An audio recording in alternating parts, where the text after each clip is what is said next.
Yang kelima ada Oppo F11 Pro. Handphone ini memang belum diluncurkan secara resmi, namun trail videonya sudah banyak beredar, terutama di India. Oppo F11 Pro mempunyai kelebihan layar tanpa notch dan kamera depan sistem pop-up atau motorik.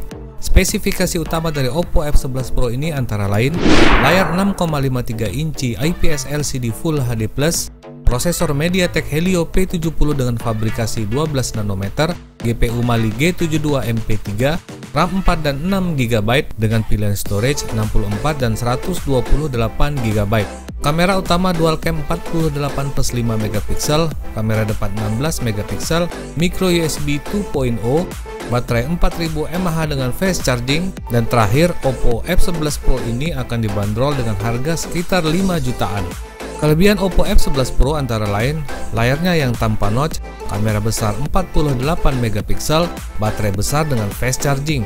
Sedangkan kekurangannya masih menggunakan micro USB, terlalu mahal buat handphone yang berprosesor MediaTek Helio P70.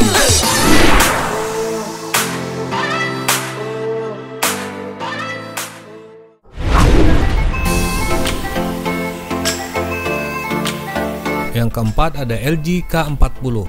Handphone LG memang semakin memudar pamornya, namun bukan berarti mereka berhenti mengeluarkan handphone baru. Karena LG baru aja meluncurkan beberapa handphone barunya, yang salah satunya adalah LG K40. Handphone ini akan bertarung di segmen bawah. Spesifikasi LG K40 ini antara lain layar 5,7 inci IPS LCD HD+, prosesor octa-core 2 GHz, RAM 2 GB dengan storage 32 GB.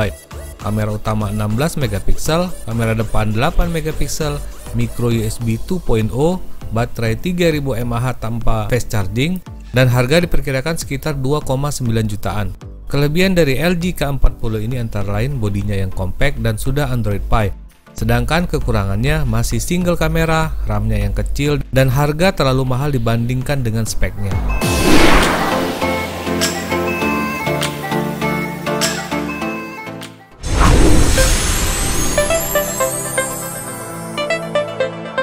Yang ketiga ada calon handphone sejuta umat, apalagi kalau bukan Redmi Note 7 Pro. Sepertinya bukan Redmi namanya kalau bukan ngeluarin handphone murah dengan spek yang terbaik di kelasnya, apalagi dengan desainnya yang kekinian. Handphone ini punya spek utama antara lain layar 6,3 inci IPS LCD Full HD+, prosesor Snapdragon 675 dengan GPU Adreno 612, RAM 4 dan 6 GB dengan pilihan storage 64 dan 128 GB. Kamera utama dual cam 48+5 megapiksel, kamera depan 13 megapiksel, USB Type-C, baterai 4000 mAh dengan fast charging 18 watt, dan harga cuma sekitar 2,7 jutaan. Kelebihan Redmi Note 7 Pro ini antara lain prosesornya yang kencang, kamera besar, dan harganya yang murah.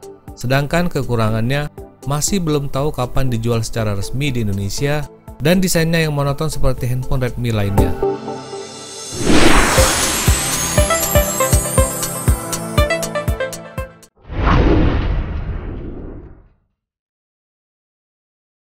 Yang kedua ada Vivo V15.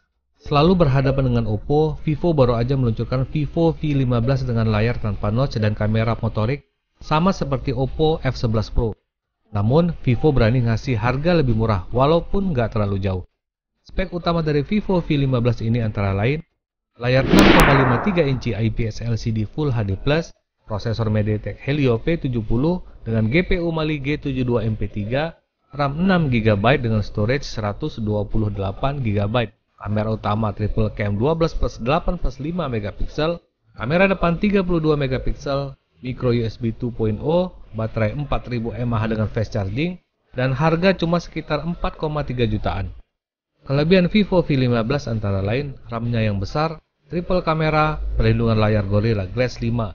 Sedangkan kekurangannya masih menggunakan micro USB, kamera motorik yang kelihatannya ringkih.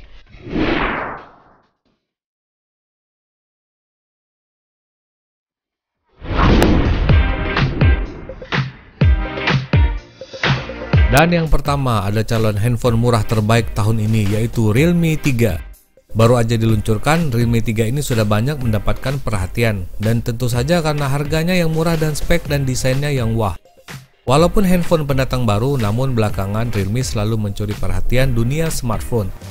Spek kunci dari Realme 3 ini antara lain layar 6,22 inci IPS LCD HD+, prosesor MediaTek Helio P70 atau Helio P60, GPU Mali G72 MP3, RAM 3 atau 4 GB dengan storage 32 sampai 64 GB. Ada kamera utama dual cam 13+2 megapiksel, lalu kamera depannya ada 13 megapiksel, micro USB 2.0, baterai 4230 mAh dengan fast charging 10 watt, dan Realme 3 ini akan dijual dengan harga gokil, yaitu sekitar 1,8 jutaan aja untuk varian 3 GB. Kelebihan Realme 3 ini antara lain harganya yang murah, prosesor ngebut, dan desain yang kekinian. Sedangkan kekurangannya masih tetap menggunakan micro USB, bodinya yang plastik dan kameranya yang standar.